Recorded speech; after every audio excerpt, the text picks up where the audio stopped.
Hello everybody, my name's James, and for the benefit of those listening to the audio, you're listening to Ask James, my regular YouTube live stream where I welcome questions from the YouTube community on anything football related. To timestamp this, it is just gone 12 p.m.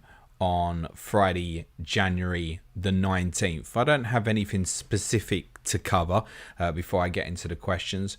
Obviously just a little bit of updates in terms of the impact of the FA Cup third round results. So obviously West Ham losing to Bristol City means we now know that at least one of Arsenal versus Chelsea or West Ham versus Aston Villa will go ahead in game week 29. A reminder, obviously, that we will know the Carabao Cup finalists and the majority of the FA Cup fourth round winners and, importantly, the FA Cup fifth round draw before the Game Week 22 deadline, which is still 11 days away. There's plenty much more to learn as well through AFCON results, injuries, suspensions, transfer window. Lots of reasons to wait, but as ever, play it your way. Right, let's get into the questions. I'm sure there'll be some strategy questions and the like. Greg Frost is first. This afternoon, James. If Big Kev gets 60 plus minutes against Spurs in the Cup this Friday, will you be making the transfer? Me and Clayton had a bit of a discussion about this on our Patreon podcast that we released this morning. I've got 9 million in the bank, and if there's no indication that Salah or Haaland's going to be back, it's going to be a very difficult one to resist. And I'll obviously be at White Hart Lane next Friday. If De Bruyne looks good to go for game week 22, it's going to be a difficult one to not dive into. I think on the face of it, yes, probably, because it'll be one I won't want to be without, and the money's there to go and get it. It would definitely improve my game week 22 team. The difficulty in then adding Salah and Haaland back with him, alongside the likes of Trent that I've still got as well, would definitely be difficult. It means pretty much sacrificing just about every good mid-price asset I have, i.e. Saka, Bowen, Watkins. And I think the longer term needs to be considered a little bit, because Arsenal, Villa and West Ham might be three really good teams to target in the run towards game week 29. So it might be that I go De Bruyne, and he might even have to be a sacrifice afterwards. Because the one thing with him is, where's he 10.4 at the moment? I'm sure that'd be 10.5 by the time deadline comes around. I'll certainly let that price rise go. Is if Haaland's available, he's not going to get the armband, is he? And it's expensive. And that's not to say you can't have him, but the alternative of Salah as an alternative captaincy to Haaland feels far more appealing for the weeks before 25, perhaps during and after as well. So it might even be that I go to De Bruyne and then move him on, possibly. I can do it. I have looked at ways of getting De Bruyne, Salah and Haaland all back in. It can be done, but as I said, it means sacrificing some of those really good, consistent mid-price assets. So on the face of it, I think to answer Greg, yes, probably, but it might not be a long-term move. It might just be in, possibly even captain, and let's assess afterwards. But yeah, I imagine I'll know when I walk out of White Hart Lane next Friday night. I'll imagine I'll know what I'm doing from there, most probably in relation to him specifically. LH says, James, would you bring Toney in for Lyle Taylor tomorrow in Sky and Captain? Penny for your thoughts, mate. Cheers. If you've got Lyle Taylor, I'm very, very concerned, because it wasn't a cheap forward at Nottingham Forest last year. I think you mean Lyle Foster. Yes, I would. I think for those who went in Sky, I think if you went for a Burnley player, it was always a case of one game and move it straight on. If you went for a Luton asset, you were probably looking at 2 games and then move on. So, yep, if that's the player you want, I'd go and get it done, mate. Nicholas says, morning, James. If we get no clear Haaland news info, would you be comfortable captaining Foden? I don't have Richie or Alvarez this week. To answer your question, yes. I mean, for me at the moment, if I bust the team and didn't make any transfers, it would be Foden or Alvarez captain for me. I would say if Haaland is definitely not going to be back, there's every chance I would maybe just go with Alvarez. If it was up in the air, then yeah, there's every chance I would captain Foden, and would maybe even captain Foden over De Bruyne. Because I could bring De Bruyne in with no certainty that he's going to play, right? I see no reason really why Phil Foden's going to come out the team at the moment. I've done a piece that will be out later today for advanced tier patrons looking at the impact of his positioning primarily when Kevin De Bruyne came on last week, and I don't think there's anything overly to be concerned about. Basically, what City want to end up with is a front line of a 5. And it's quite impacted by perhaps if Bernardo Silva's going to play just as much, actually, because if Gvardiol, as an example, ends up being kind of City's left-sided forward, which definitely happened in build-up phases towards the end of the game last week, then Foden may well be holding the touchline if he's the right-sided forward. If Doku's going to play, which is the most likely scenario, or a Jack Grealish, then they'll hold the touchline on the left. Kyle Walker is likely to push forward at the moment, and Foden will still end up in more central areas, which is more promising. And I don't think we can say for certain which way that will go, and that might also only be short-term thinking, dependent on possible returns of Manuel Akanji and John Stones, actually, in terms of City's manipulation to try and get extra players. And what I mean by that is players playing multiple roles, right? We know John Stones step out from the back, go into midfield. That's how City gain their advantage quite often. At the moment, without a defensive player that can really do that, they're using forward players to play multiple roles. That includes Phil Foden. So it might be short-term thinking, subject to Akanji and Stones, even ironically, could be a longer-term impact on Phil Foden. So, yep, quite possibly. Foden may well be my Game Week 22 captain, yeah. I wouldn't captain Richarlison anyway. As I told Clayton last week, which he still hates me for. Nicola also says, happy Friday, by the way. Hope fam is good. Yeah, all well, thank you, mate. Hope yours are good too. Ethan Jocelyn says, yes, James, is it bold to say I think Spurs could win the league next year? Again, referencing the Patreon podcast we released on Wednesday, talking about the two North London clubs. I didn't say that I thought we'd win the league next year. What I did say was I could see us certainly challenging. Maybe not necessarily even next year, but the year after. Like you can see coming. What was really impressive with Sunday was I think most of Tottenham's good performances this year have been quite chaotic. That's what I used to define them. Whereas Sunday felt controlled. It felt like a good team in control of what they were doing. And I just think we didn't have the fitness levels or the substitutes to impact the game late in the day at Old Trafford to kind of be able to walk away and say, yeah, we definitely deserve to win that. We didn't really, because we didn't create enough in the final half hour of the game, basically. But yeah, I'm super infused about where Tottenham are at now that the players are returning to fitness. You know, if Madison's going to be back, we think he's rejoined training this week, then that's another level above. You remember as well, we was about Kulusevski and Son. On Sunday, there's obviously the two players at AFCON as well. Bissouma and Pap Sarr's been exceptional for us this season, and he's a good young developing player. So looks bright. Yeah, I wouldn't say we're going to win the league next year. No, not at all. I don't really know how you can when Manchester City are their pomp at the moment. Maybe Man City might not be in the league though. That would help. Vish says, thoughts on the Rwanda deal? I don't know what it is, mate, so I can't comment.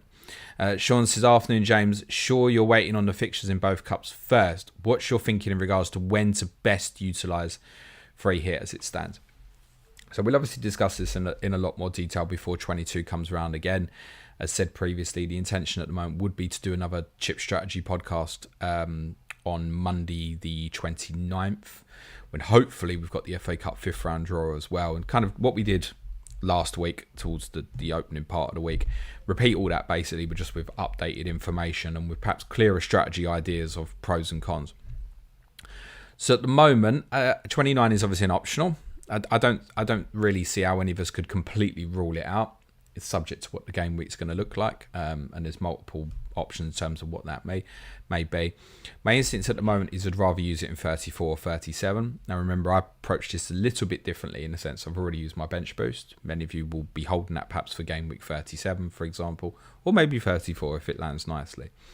So for me, yeah, I can really use one of those weeks to attack and absolutely be aggressive and build towards the other. So my instinct is probably 34 at the moment, because I think it's more likely that the players I want for the run-in are more likely to be more of them will have doubles in 37 rather than 34. That's my instinct at the moment. That could change. But yeah, because I know that the two game weeks with the doubles are likely to have different sets of teams that have got doubles. Yes, I would like to use the free hit to be aggressive. It offers no guarantees. I quite like using the free hit chip in blank game weeks, because I think it almost guarantees that you're going to do better than what you've got in most scenarios. And that's most commonly what I've done. At the moment, as I said, my instinct would be to want to use it in one of the double game weeks currently, but I think it really depends how easy it will be to transition from the 25-26 period to 29. So it might even be that I'd build towards 34, for example, perhaps even still wildcard really late on.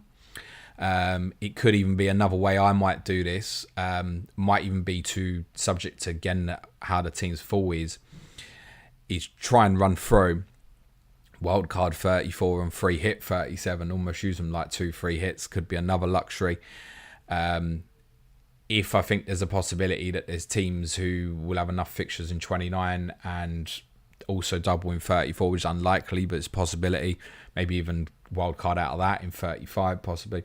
So I'm very open to a lot of different possibilities at the moment. I'm pretty sure I'll sit here with you guys in 10 days, and I won't say that I'll know definitively, but I'll probably have a clear idea on a preference, I think. Atul Balaji says, Madison, Porro, Van der Ven. If you had to sell one among these 3, who'd you sell? Very difficult, mate. Very difficult, because they'll bring very different attributes and qualities to the team that, if any of them are out, is very difficult for us to do without. I'm inclined to sell one. Jeez, man. There could be something to say that Mickey van der Ven had a brilliant start, and we don't know if it will last, right? He's a sort of player who, he's quite young, and his peak might be now why it's young, because of his athleticism. If you keep suffering hamstring injuries, for example, that's going to destabilise him quite quickly, where it might even be you'd want to move him on in a couple of years. If I had to sell one right now among the 3, the one we'd cope without best currently is probably Porro, I think. Just because, look, he's obviously a far superior player to Emerson, but Emerson is pretty good defensively. He understands the demands of the position in terms of what's expected to him, in terms of where he should be within attacking phases. His recovery defensively really is good. And I've said he's better defensively than Porro. So you'd be losing something, but you might gain something else. I can't see what we'd gain on not having Madison or Van der Ven. So very reluctantly, it would be Porro. That's not to say Porro's the worst of the 3 players, not at all. It's just what we'd cope with best at the moment, I think. Ethan Hood says, any big plans for the weekend with no Spurs game? No, not particularly, to be honest. I'll watch the games over the weekend, the 4 games on Saturday, Sunday. I've got a recording of COTC with Mark and Adam, Forest Arsenal, that will be out for you on Monday. So there'll be a little bit of work for me Sunday night. But no, primarily weekends with my boy, and we'll find something fun to do around the games. It might be that I'll watch the games on a delay, for example. Eric Onstad says, hi James, you really ought to be excited if Antonio Nusa deal goes through, coming world class. Look, he's 18-year-old boy. I've obviously seen all the links with Tottenham sort of late last night and early this morning. It makes sense for Tottenham potentially to want to get a deal done for a player that they don't necessarily want to be part of the first team just quite yet. That's because of the Harry Kane transfer money being all on this year's account. So Tottenham are probably in a different position to the majority of the other clubs at the moment in the sense that, yep, there can still be more spending if they deem they want to this month. But it's obviously challenging because buying good players in January is awkward. He's a young boy. He wouldn't be the first 18-year-old kid who looked like absolute lightning and disappeared up his own arse. I can't pretend that I've seen him play in a competitive football match. I know certainly perhaps a lot of our Norwegian followers rate him quite highly, so I've heard. If you watch any clips of him, yeah, he looks like he's going to win a Ballon d'Or in a couple of years. But I also remember buying Emerson Royal and looked like Cafu. Brian Hill looked like Lionel Messi. So I much prefer to judge a player over what I see in terms of competitive games. But yeah, he looks an exceptional talent. No doubt about it. There looks like there's strengths and weaknesses. Obviously very direct with his play. He looks like the type of wide player that we should be looking for, and I'm infused about that Tottenham seem to be getting way smarter with what they're doing with their business, and the type of profile players they're looking at looks to be very much going down a far more analytical route now. So quite pleased. Yes, it looks an exceptional talent. I'm also aware that we're not the only club interested in him. So, but yeah, if we can get the deal done, sure, there's another player there of huge potential. There are also players within the squad of huge potential, by the way, in terms of the young kids. I mean, the most exciting academy prospect I think we've got at the moment is Mikey Moore, and it's basically his position when Nusa plays. So, in terms of the long-term vision of the club, how important it would be, not sure, but we definitely want someone in that position. Whether he'd come in and be a starter come start next season, maybe. JP says, your thoughts on Werner, who could also play in that position. Also, your predicted lineup with Kulusevski and Madison back. I like Timo. He comes across, I've said this on a few different bits of content, he comes across really likeable. I'm not sure what it is, but he just comes across as a really likeable bloke, and he's someone I think, yeah, I want you to do well. There's certainly been, not that I've seen any hang of the, he played for Chelsea, that kind of attitude you can get from certain supporters. No, I've not seen that. It might be a little bit helped, but because of Son's absence and the absence of a few others at the moment, there's a requirement for him absolutely to be in the team. It's good movement, holds the touchline really well. That looks like where primarily he'll probably play is on the left. Moving forward, when Sonny's back, that's potentially obviously going to put a large threat on his position. Can obviously play through the middle, may even play on the right on occasion as well, which might free Kulusevski to cover for Madison better at times that we may need it in the future. So, yeah, like what I've seen so far, my expectations are quite low on it, right? I'm not expecting him to come in and be a 15-goal-a-season man or anything like that.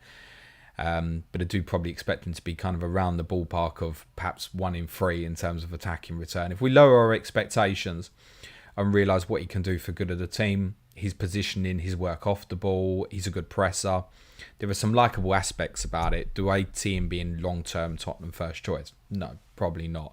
Should we potentially buy him if he does well? Well, for 15 million, there's probably not a lot to lose. In terms of predicted lineup with Kulusevski and Madison back, yeah, Kulusevski to the right in place of Johnson. Madison obviously in the 10 position, so for the minute they're saying place of Skip, but you might as well say in place of Kulusevski as well. Kulusevski moving back to the right.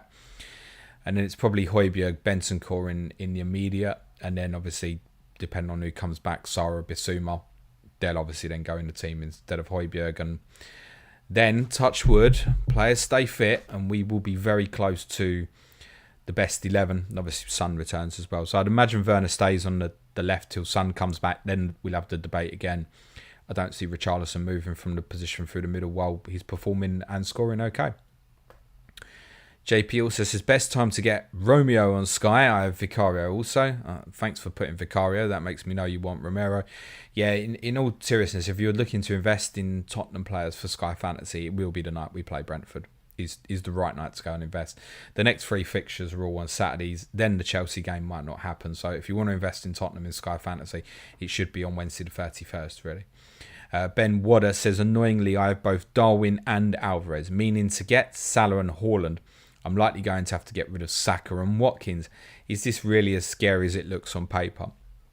Yeah, this is why in the Vote for the People's poll, not this week, but the week before, I put in the idea of a discussion of selling these template players who perhaps we don't want to get rid of. The likes of Watkins, Saka, Bowen. We can potentially throw Dominic Solanke into that mix at the moment. A few defensive players as well. Porro. If Porro's going to blank in 26, as much as many of us who've got him certainly wouldn't want to move him.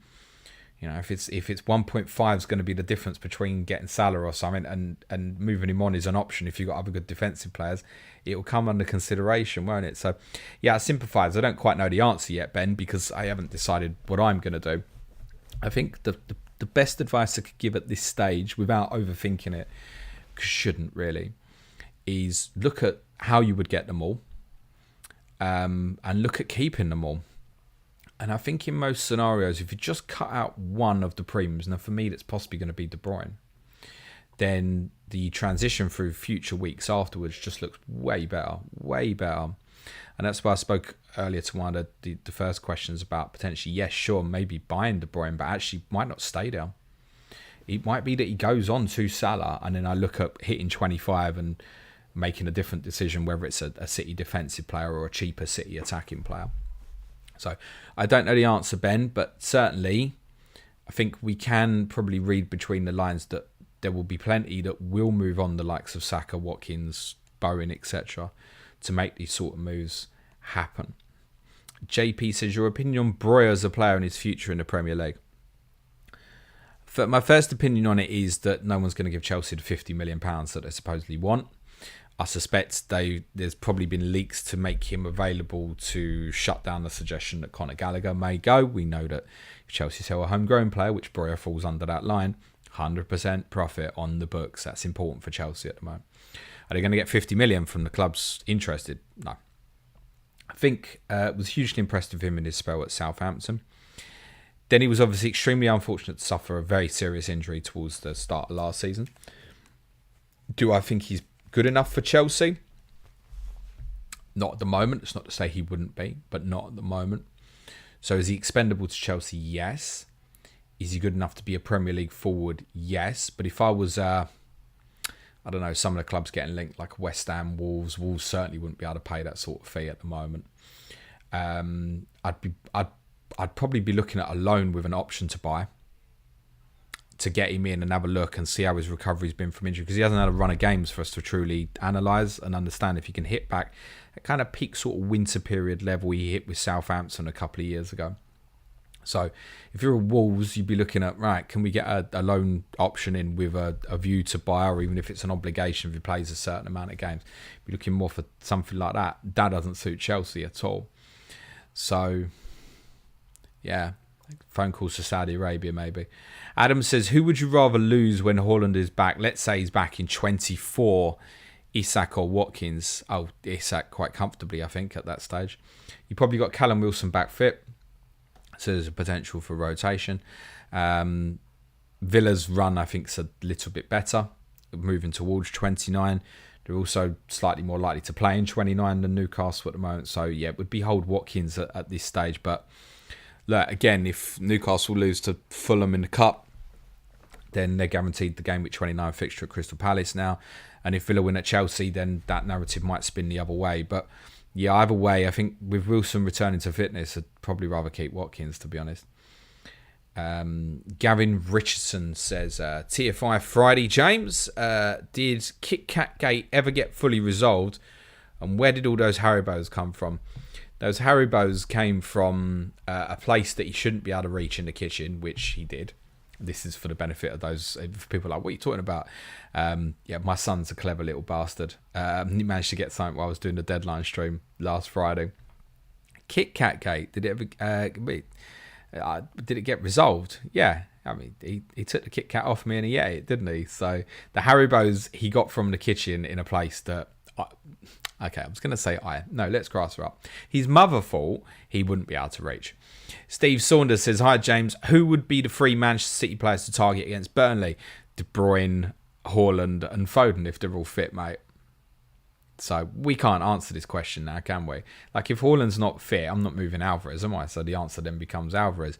If we don't think De Bruyne's going to start, then you'd maybe even make a case it's a defensive one. I spoke on Monday's pod quite a bit about Gvardiol and Kyle Walker and keeping an eye on them as potential offensive defensive assets. But again, to the point I made earlier on Phil Foden, I think that's quite relatable to what's happening with John Stones' injury status. So you may have to think short term. Bernardo Silva will be, if those players don't look ready, that I've mentioned, ready to play, then Bernardo Silva would be a perfectly fine pickup. You can punt Jeremy Doku, can't you? Absolutely. So, I mean, sit here and answer it. It's another game between now and then, and we'll know more. Adam says, if KDB's career ended today, where would you rank him in all time among Premier League midfielders? Interested to hear your take. Minimum top 5.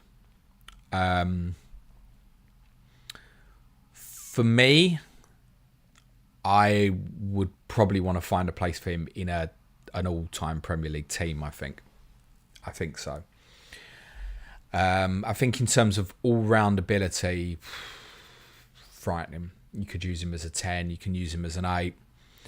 You could even be cheeky about him, use him on the right, and throw like a Ronaldo on the left. There's loads you could do with him. So originally, remember when City bought him, that's what many of us thought he was a winger, right? What a player. Incredible, yeah.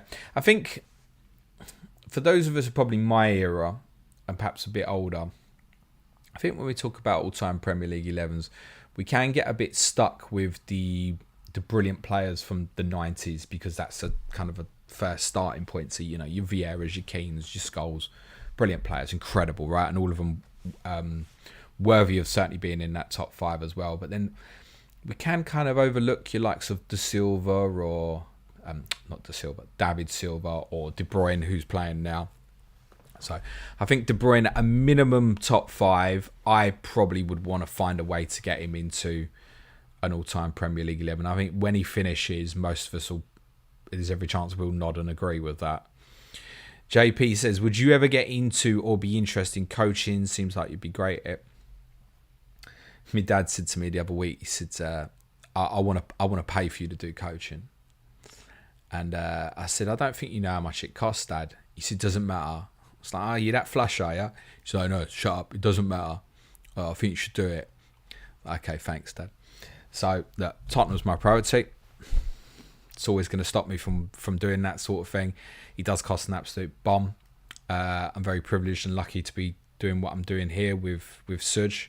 And I don't have any interest in not doing that anymore. So, yeah, I've got an eye. I've got an eye for things. Yes, I think I probably could be good at it. Is it something I want to do now? No. Is it something maybe I should have chased more in my 20s, maybe? Yeah, possibly. But it wasn't something that would have been affordable to even go down that route and look at, possibly. So, no, I'll be honest, there's no real... It intrigues me, but there's no will or want to do it now. I'm in my 40s. There's no will or want to do it now when I can sit in the warm and talk to you guys instead. Andre Galea says, are the high amount of injuries this season compared to other seasons a result of too many fixtures and players playing too many games, or could it be an anomaly? There might also be something to said for intensity. So if you look at two teams that have really suffered this season, Tottenham and Newcastle. So Tottenham have had quite a lot of muscle injuries. And Madison's the only one really that's been kind of a bone injury, really. Most of the others have been muscle problems. And I think it's down to intensity. I think Newcastle have suffered with that quite a bit as well. They've had some unfortunate ones that haven't been muscles. But they play to an intense standard as well. And obviously their volume of fixtures has gone up this season. In Tottenham's case, they've only really been playing once a week. So it's something Tottenham will have to mark against next season if they get back into European football and, you know, rotate more and make sure the squad is bigger and better equipped to play European football. But yeah, I would think that the sheer volume of fixtures and the intensity of football is certainly playing a role in that. Yeah, it's hard not to think so. Also factor in, you know, the impact of the World Cup last year and that as well. There's a lot of players who've gone right through this. John Bright says, what's your top 3 tips for someone wanting to try Sky Fantasy Football for the first time? Good question. The first one would be listen to our intro pod in the summer to get a feel and an understanding of the game. That's not to put a trumpet up my arse, but it's just a good intro podcast to listen to. And if you're here, you're probably enough interested in some of the things I've got to say, so that will help you in terms of learning of Sky. You need to plan. You absolutely need to plan, and you need to be aware at this sort of stage of the season of the possibilities, let's say, and go, right, well, if Liverpool-Luton does get brought forward, what does that mean for my plans? What does it mean if it stays where it is? We need to think about those sort of things and have alternative plans, not necessarily right in place now because it's a few weeks away, but we need to have the ideas and understanding at least of what the impact can be.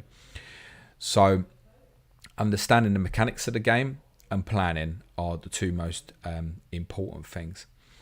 I think for new starters particularly, in the first instance, don't be afraid to be boring.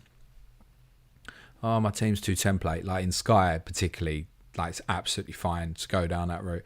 And perhaps don't gamble. So if you've got a 50-50 on a captaincy, go with a player that's got the ownership and stuff. Certainly in the start, to help your understanding of the game, it helps, I think. So, but the main priority too would be understand the mechanics and be prepared to plan. You're not going to win Sky Fantasy Football unless you plan. Almost impossible. In fact, I'd probably say it is impossible. I think FPL could be won without planning. Generally, like if you get the right players, right time, form, fixtures, you could largely ignore doubles and blanks to a certain degree, and perhaps do well, right? We've all had those stories of double game week players letting us down and stuff. In Sky, if you don't take advantage of the fixtures and the fact you've obviously got captaincies on multiple days, yeah, you're not going to win it. No chance. Thomas Powell says, hey James, if you had a team of head coach, assistant, fitness coach, analyst, under 23 coach, which Premier League managers would you take in each role? Okay. That's interesting because obviously all of them are head coaches, right? So, that's interesting. I think head coach is still Pep, isn't it? Fitness coach, that's interesting. Fitness coach.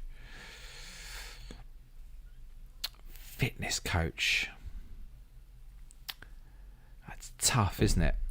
Sean Dyche for fitness coach. Assistant manager to Pep. I mean, to be fair, the obvious one actually to put in there is Arteta, really, having done the job as Pep's assistant. Analyst, De Zerbi. Under 23s coach.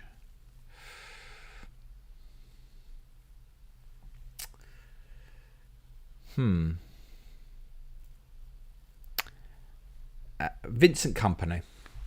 And again, it's relatable to Guardiola and Succession a little bit, isn't it? So I've named there the Manchester City head coach, the former Man City assistant, someone who might end up with a Man City job, someone else who might end up with a Man City job, and someone in Sean Dyche who definitely won't. Rhino says, afternoon, James, when will we know the exact makeup of 34 and 37? Very keen on wildcard 27. Then that's not going to help you, mate, I'm afraid to say. We got to think about it like this, right? Just simple terms here. You cannot postpone any of the fixtures in game week 34. Remember, it's FA Cup semi-final weekend until you know who's won in the game week 29 weekend of the FA Cup quarterfinals. Can't. And depending on which fixtures need moving from 34, may have a direct impact on whether they stay in 34 as perhaps single fixtures or move to 37 with perhaps games from 29 moving to 34. You are not going to know in game week 27. And I give an example of that. So perhaps a bad example, but I've spoken about this on the Chip Strategy podcast. Everton is scheduled to play Liverpool in game week 29, right? So should that be moved to game week 37, that would be Everton's last home game of the season. Now imagine a scenario where Liverpool clinch the title at Goodison Park and Everton get relegated and it's Everton's last home game. You're potentially in a carnage situation, which I think be amazing for the drama, but I think, you know, a few people from a security standpoint would probably think let's not do that.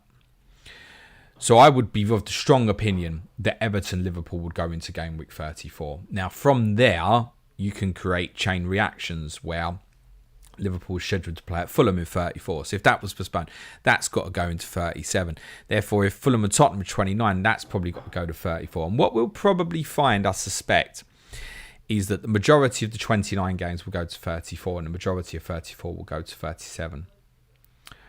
But ask me that again in 10 days and I might give you a little bit of a different answer subject to who goes through in the cup. Perhaps say if Liverpool went out, it might change the landscape, for example.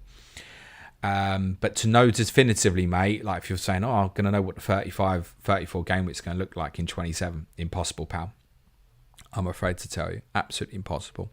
We could certainly have an idea of where certain 29 fixtures would move, like I've just said, and perhaps from there you can put the dots together and make some very good projections. But if teams that you expect to win in the FA Cup quarterfinals then lose, the game changes. So you're not going to know. The chances are you will know prior to game week 30. And at least then we'll know who's gone through in the FA Cup quarterfinals and can at least then make sensible projections. And I imagine, you know, between the likes of myself, Ben Krellin, Ian Parrin, Talon Nadeem, Lego Mane, Transfer Algorithm, Twitter account, loads of good accounts out there, we'll make some, I think, pretty viable projections that people can follow, and chance of it being 100% right is probably not correct. But I bet we'll probably get 3/4 of it right going into game week 30 if it's not already announced by them. And of course, you only need the announcements for 34, right? If you've got the announcements for 34, then you can know for yourself what 37 is going to be. Game week 34, the midweek, it starts week commencing April the 21st. So game week 29 ends sort of March the 18th. So game week 30 will begin Saturday, March the 30th. Now, if the midweek of game week 34 is, circa 3.5 weeks later, there's every chance we will know what games are going to be played in that midweek before game week 30. So the most likely answer, Rhinos, is game week 30. JP says, why have the price drops for big owned players like Haaland, Salah and Son been so minuscule, but they will rise quickly once back? I don't know the answers. And I know there's others who have potentially studied this sort of thing, and those who are creating price prediction sites will understand it better than me. But it's probably something to do with ownership, I should imagine. And you know what? It's not just the big players. I'll give a different example, be Sven Botman, right? Sven Botman was in sort of a third of teams going into game week 1. He got injured and he went down to sort of single digit percentage ownership, and he'd only dropped 0.1. So it's not just the big players. This has also happened with a 4.5 million defender there. I suspect it's relatable to ownership.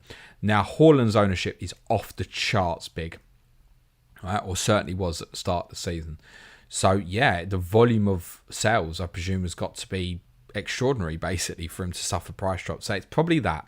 It's probably related to ownership. And the bigger ownership a player has, the longer it's going to take. Certainly, it's definitely true in any case that you can have a player who's 0.1% owned, and obviously they don't need a million transfers to drop in price, right? We know that it's a lower number. So I suspect it's all relatable to ownership.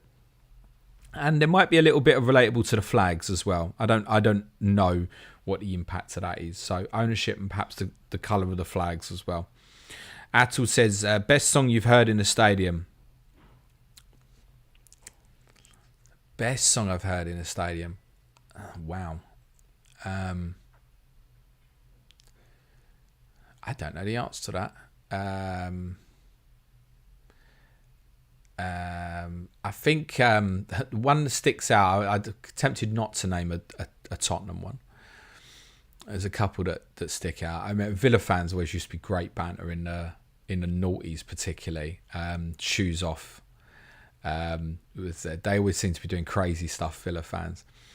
When Liverpool had Fernando Torres, Fernando Torres, Liverpool's number 9.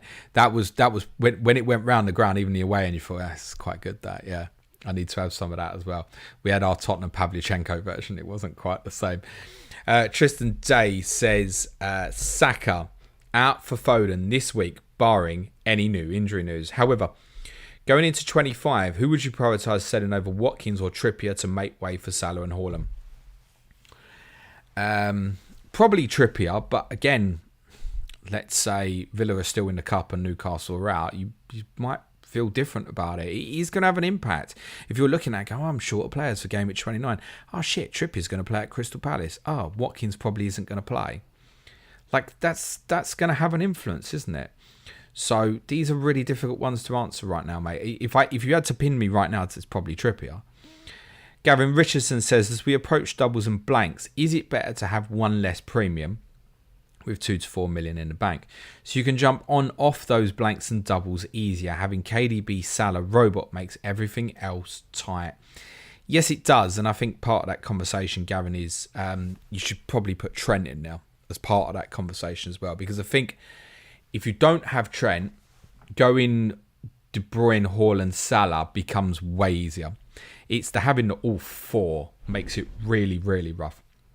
So it wouldn't be a problem for me as by comparison to have De Bruyne, Salah, Haaland, and keep Bowen and Watkins.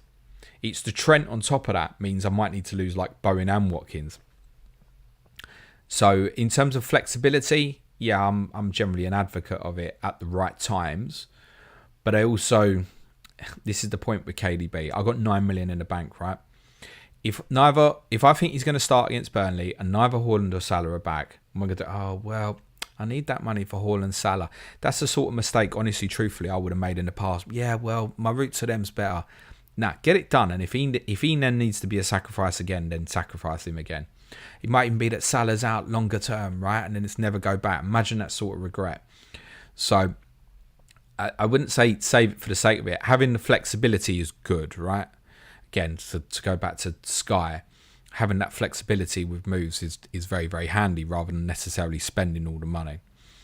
Simon Outdoors says, what rank are you, Jay? In Sky, I've dipped to about 750th, and I'm not happy with my, well, I was going to say my overhaul decision is not true. Ask me next week, but there's one of them I said on Wednesday's pod I'm not happy with. In FPL, went into this week about 160k, I think. I've dropped to, I think, about 230k, but I've still got, captaincy to go on Saka, for example. So let's call it middle ground and say I'm probably about 200k at the moment. Jay says, hi James, when is the perfect time to pick up Ivan Toney on FPL? So again, this is something we discussed on our Patreon pod this morning as well. So one of the things I have on my planner is difficulty rating, over the next 2, 3, 4, 5, 6, 7, 8. So you can, tailor it to your needs. Say you knew you was going to wildcard in 6 weeks. But you can look at just the next 6. And I also have that ranked on projections. So based on my projections at the moment, and we already know, obviously, Brentford have an extra game in 25 and they'll definitely play in 29. So even on my projections, where currently I've only got 8 teams with fixtures in game week 29. I think it'll end up being 10 probably, by the way. So Brentford have 2 extra fixtures in theory over more than half the league from now until game week 29. I would still have them 18th on my fixture difficulty over that period. And if I look just over the next 8, even with the Manchester City fixture added, I'd actually have them bottom. Now, Ivan Toney and Brentford have proven themselves in the past being very equipped at doing really well in some of these bigger games. But that is a really, really rough run of fixture. It's horrendous. Who don't they play in this period? They don't play Villa. Cool. They don't play Newcastle. Don't play Brighton. They pretty much play every other decent side. And arguably, from now till game week 29, you could make a case that on paper, their easiest fixture, i.e. a team in the bottom half, might be Wolves away. Wolves have been averaging 1.8 points per game in home games this season, despite the fact they've played City at home, Liverpool at home, Villa at home, Tottenham at home, Newcastle at home, Brighton at home, and Chelsea at home. They've got a really good home record. Not an easy game. And Brentford just lost there in midweek. Now, can Toney justify doing really well with these fixtures? Absolutely. I don't have a problem if anyone wants to invest in him. I just know that a few have gone, oh my God, he's got extra fixtures. Cool. Oh, but you're going to captain him in game week 29 maybe. Yeah, sure. But if we can all buy him in game week 29 if that's the case. So the answer is, truthfully, if you're desperate to have him, it was last week. Before the good game with Nottingham Forest. Now I think this is a wait. Tottenham and Man City are the next 2. Can he return in them? Yeah, of course. Yeah, it's great. But I wouldn't go steaming in if he scores twice tomorrow, because Arthur's kind of expect that will probably happen anyway. So I think wait. Now, if you want him for 25, it's probably the 2 toughest games he can have, Liverpool and Manchester City. But he's on pens, he's talisman, could even score once in both and even be a captaincy option in that week. I suspect he won't be getting captain, but can he be a good option? Yes, absolutely. But I'm not desperate to go there, I don't think. This is the thing, right? Look at Tony's fixtures. Tottenham, City, Wolves, Liverpool, City, West Ham, Chelsea, Arsenal before 29. Now, over the same period, Watkins has got 1 less. He's got Newcastle at home, 19th best away record in the league. Sheffield United away. Manchester United at home. Fulham away, I'd argue, might even be the toughest game in this run. Nottingham Forest at home. Luton away. Tottenham at home is great for the offensive players. So Watkins got 1 less fixture, but who do you really want over there? Is it Watkins or is it Toney? Now, I realise even the 1 million for Toney might be the difference between someone getting a Salah or not, for example, so it's not just quite straightforward. But just because he's got extra fixtures, I'm going crazy to dive in there. Let's have a look. I don't doubt that it will be fit. I don't doubt that it will do quite well. But is he going to tear it up with that set of fixtures? Probably not. So, I think it's a watch and wait for at least a couple of weeks. Maybe we might look into game week 24 and it might be, I don't know, maybe you are sitting there and that Watkins to Toney becomes a kind of differential move that allows the next move, then yeah, maybe 24, I think. But the reality is, for those who were desperate to have him, the right answer was last week, because the best fixture's tomorrow. Carl Valencia says, for years, Daniel Levy has been building the club's revenue streams. Are we about to see Spurs, due to FFP, I think we should put /PSR, have a period of success on the pitch? Was Levy playing the long game all along? He'll tell you yes. Look, let's see. We might get a difference in terms of turnover v wages, but Tottenham have been, remember with Tottenham, right? Tottenham won't make quite commercially or through merchandise what Liverpool and Manchester United will do worldwide, right? So you're behind on that level. Also not in the Champions League at the moment, so you're not making a revenue stream that's automatically there for Manchester City or is even there for Arsenal at the moment. The stadium is the game changer, right? And the fact that, yeah, Tottenham have been perhaps a bit more prudent in terms of their expenditure on salaries for a long time. Tottenham's UEFA is working towards a system where wages to turnover, I think it is, will have to drop to 90%, and then eventually it's a rolling scale year on year where eventually it's 70% of your income can go on wages. Tottenham have been operating for a long time at much lower than that. Much lower. So, do Tottenham have an opportunity here? Possibly, yes. Yes. I can't pretend and sit here as a Tottenham fan that what's happened this week, and I do have huge sympathy for the fans of Everton and Nottingham Forest, but what seems to be happening would be good news for my football club. I can't hide from that. And it's part way I said on the pod we did on Tuesday that I think how you feel about PSR and FFP is very much dictated by who you support in terms of how you feel about it. Because I can see a lot of the flaws in it, but sitting here as a football fan, I'm looking at it and going, this could be really good for my team. Now, there's no guarantees, mate. There's absolutely no guarantees at all. But I think, yes, Daniel Levy has always been playing the long game for Tottenham, and we might get rewards of it. Yes, it is a possibility. Tropical says, what is the Sports Social Podcast Network? Does it make you money? How does it work? Yeah, so Sports Social, for those perhaps only watch on YouTube might not know. So Sports Social basically are our sponsor on the audio platforms. So they've got adverts running on our podcast. If you ever want ad-free content, by the way, you can get that on our Patreon from basic tier level. If you just want content without ads, you can have it. So yeah, really good group of people. They've obviously got behind a lot of FPL accounts and other good sport podcasts, obviously. So very much growing, good people. We're happy to have kind of signed an agreement with them. A really good company who are pushing podcast platforms, right? And they're going to help us grow, hopefully, and we get the word out for them at the same time as well. Neville says, best 4 million defender, and is it time to ditch double Arsenal defence? Double Arsenal defence is one for @Clates AFC. I don't know the answer to that at the moment.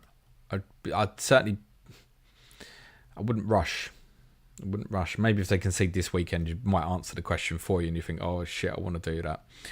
Best 4 million under defender, there ain't any good options there. Arguably, it's Jan-Paul van Hecke of Brighton is perhaps the one to punt there, just because Brighton's fixtures are pretty decent for a sustainable period.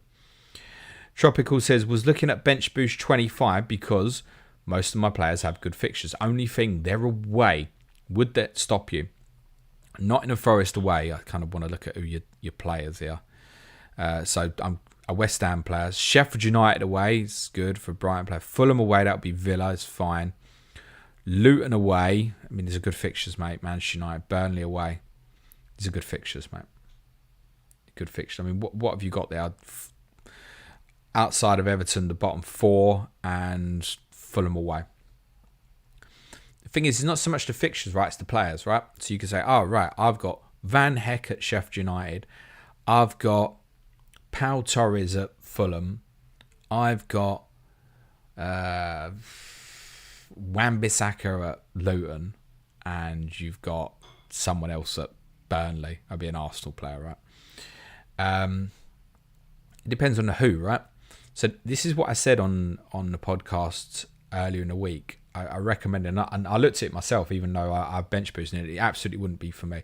Where it really works, I think, is if part of your strategy plan is to make sure you have no Chelsea players when you arrive at game week 25, then yeah, it's possibly on.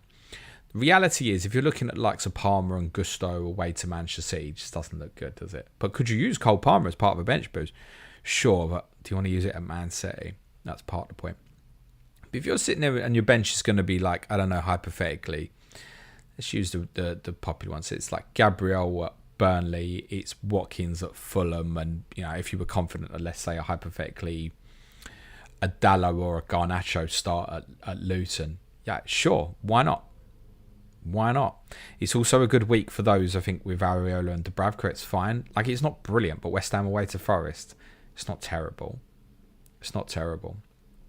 So, yeah, I think it will follow into people's laps. I'd recommended on Tuesday's pod that people just looked at it. And for 95% of you, it will be a no. But perhaps for you in this circumstance, it's one you go, yeah, this is going to be for me. And I think it should be considered. I really, really do. If you land nicely, I don't mind that at all. Atul says, did you think of a lineup of Premier League team of the season with one player per team? If not, what's your initial lineup off the top of your head? I didn't know. I could throw a few players that I know that I definitely want in. City's not a straightforward one. Neither's Liverpool, because I think it could be Van Dijk or Salah, for example. Perhaps depends how many attacking players you pick. I think Arsenal would be Declan Rice. Villa, again, you could Douglas Luiz, Watkins. Remember, this isn't necessarily the best player in the team. It's player of the year for each team, if you will, almost. Newcastle, I think, would be Anthony Gordon. Tottenham might also be another one that would fall into a line. You go, well, I haven't got a goalkeeper, so it might be like Vicario. It might be you haven't got a good left back, so you go Destiny Udogie. I think there's a number of options potentially from Tottenham. Chelsea, Cole Palmer would go in, no doubt about that. West Ham, Bowen or Paquetá, probably, I think. I know Kudus is obviously doing really well now, did well again last night, but I mean, one of them too. Brighton would probably be Pascal Gross. Like, off the top of my head, I've named a few midfield players there, so it might be that suddenly we'd look at it and we'd go, yeah, shit, actually it's got to be like Van Dijk and Udogie, for example, those sort of things. The Wolves player at all for me would be Mario Lemina. I said that previously. Jack O says 2 free transfers and plenty of money in the bank on Walker, Foden and Alvarez after game week 20 wildcard. Thoughts on sideways moves within City? I wouldn't do anything at the moment unless it's Alvarez towards Haaland, mate. So for you, I mean, moving Foden to De Bruyne or moving another City player to get De Bruyne, nah. No, I wouldn't, mate. The free transfer would be way more useful for you elsewhere, I imagine, Jack. Will says, thoughts about Tanganga going on to Millwall on loan? Yeah, fine that he needs to play. Jaffet's problem is, he obviously went to Augsburg on loan and never played, partly through injury, I believe. But he'd been with us, last season. I think maybe started 4 games across the season. So he's basically had 18 months. He's played 4 games of football. So, look, very important. Rather than going, all right, let's send him to a Premier League club at the moment, he needs to build his confidence up. And to be honest with you, like it or not, reality is, from a Tottenham perspective, he needs to build his value. He needs to go to Millwall, needs to do well for 3-4 months so Tottenham can sell him for, sorry to say this, guys, pure profit in the summer. That's reality. And if he went to, let's just say, Nottingham Forest as an example, and perhaps didn't play that much, then that's not going to do anything for his value. He does well in the Championship. There might be enough who look at perhaps investing. It'd probably only be a small sum, but Japhet Tanganga is 24 now. Love him as an individual and a player. Is he going to be good enough now in this Tottenham? No. certainly not. So wish him all the very best of luck. He's very likeable. I watched him playing the kids' teams.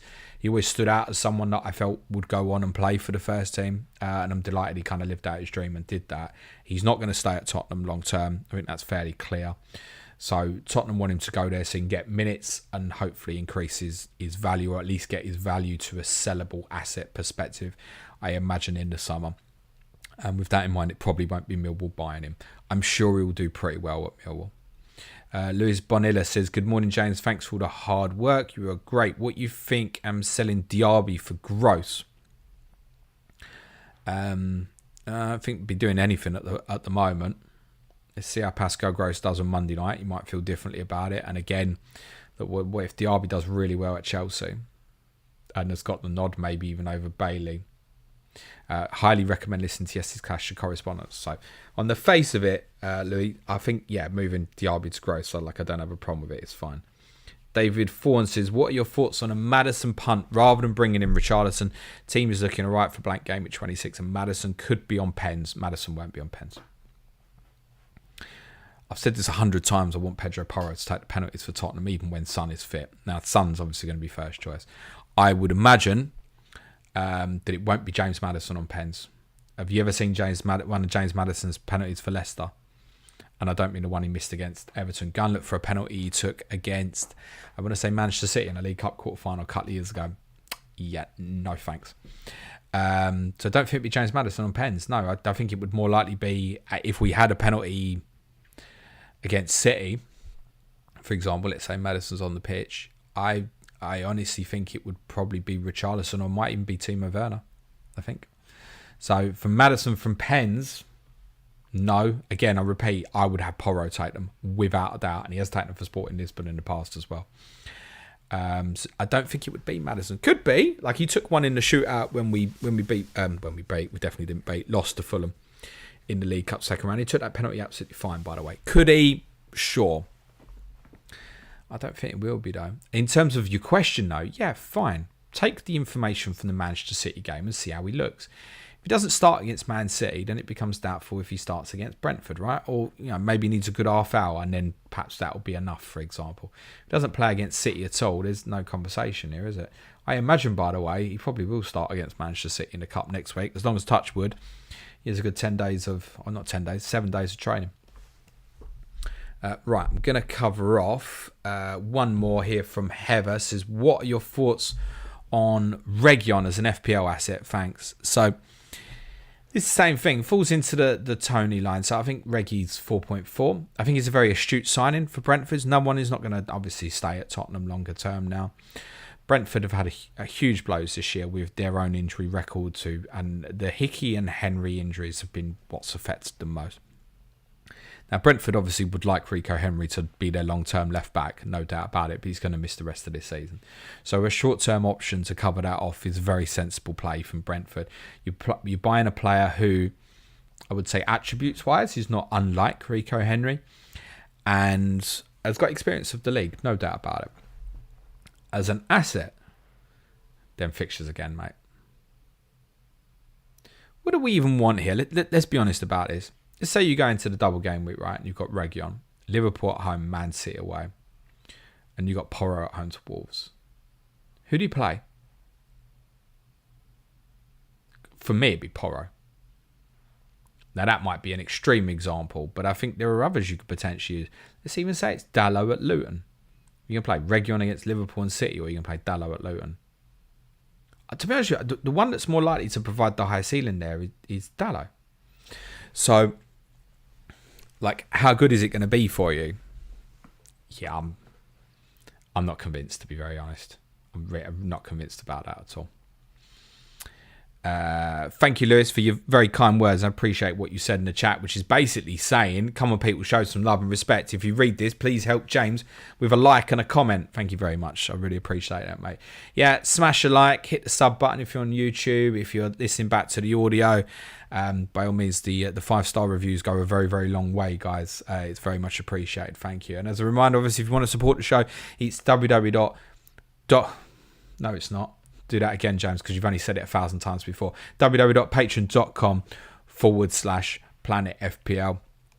join if you want the additional content, or if you just want to support the show. That obviously includes the differential show that we obviously had out for our patrons earlier today, and for advanced tier patrons, you've still got talking tactics to come later today, an analysis of what Kevin De Bruyne's impact was on Manchester City in the second half of that game against Newcastle, looking at before he came on and after he came on, and how it changed very importantly again when Oscar Bob came on in the final 10 minutes or so. That's available for advanced tier patrons later today. Main podcast next week, guys, will be on Tuesday. So that's so we can cover the discussion of Brighton Wolves Monday night, as we've only got 5 games for review anyway.